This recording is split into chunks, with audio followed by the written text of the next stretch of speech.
Please welcome the chair of the ADL Board of Directors, Nicole Mutchnik. Good afternoon, everyone. Thank you so much for everyone who's here today. I'm Nicole Mutchnik, chair of the ADL Board of Directors, and it's my honor to be with you guys today. So many advocates, so many community leaders here in one space from all over the country and all over the world. Well, none of you need me to tell you that we're here at a critical time. We've already heard about the crises that we face on campus, in our streets, online, and around the world.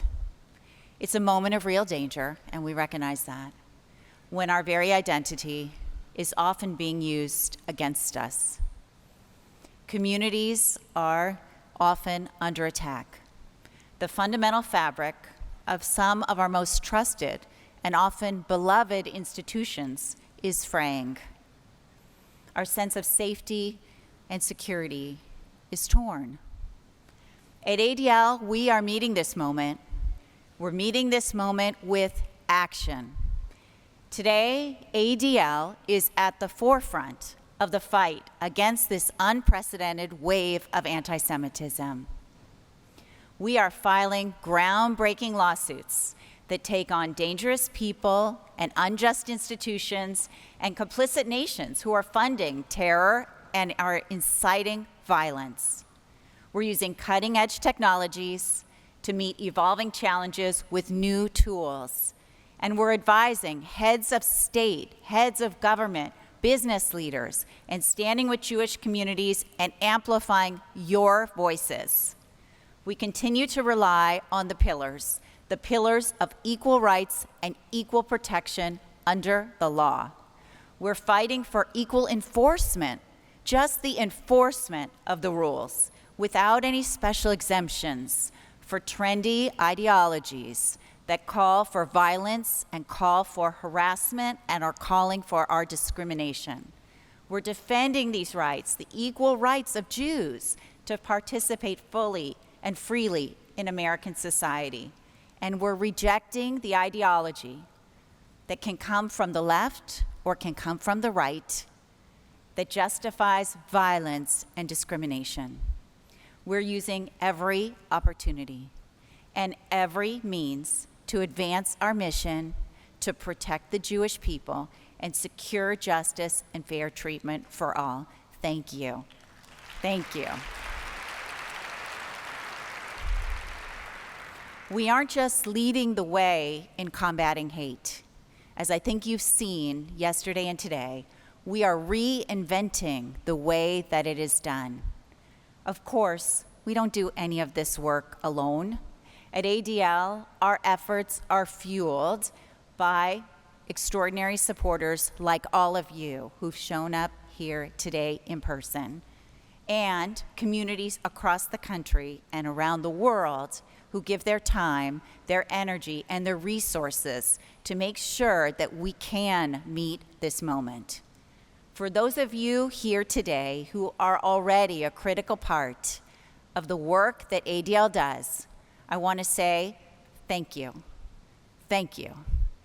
Your contributions are essential to the victories that we have already won, to the actions that are still in progress, and to the future that we're all building together. And for those of you who are not yet part of our incredible donor network or would like to get more involved, I encourage you to join The Bridge, which is our monthly giving community. And you can have ongoing impact through The Bridge, texting ADL Bridge to 51555. I think it's coming up on the screen somewhere. Or go to adl.org.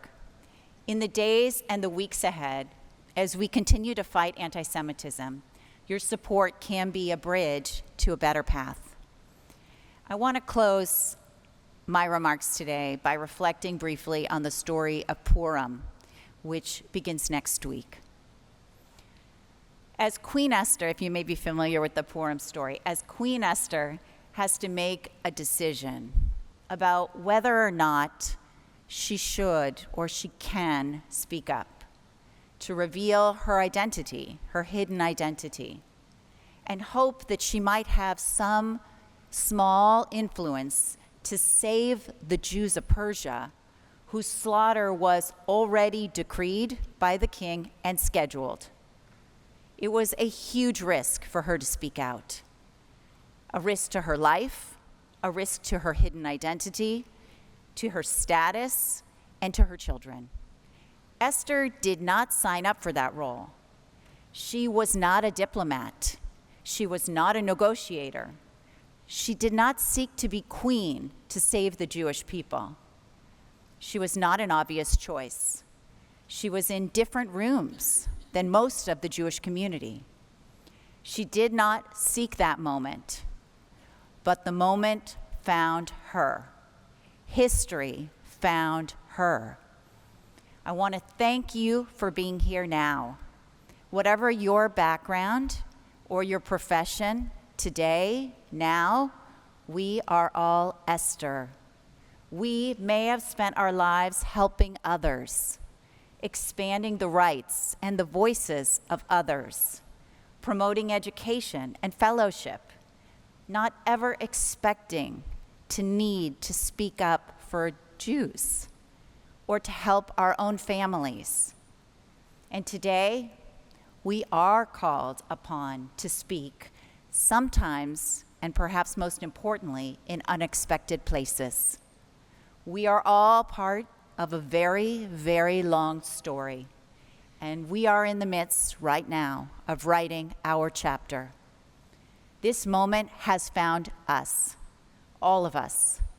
Yes, we are here for the Jews, and yes, we are here for others, and yes, we are here for humanity. And difficult as these times can be, I know that there is nothing that we would rather be doing. Personally, I am so energized by the work ADL has done.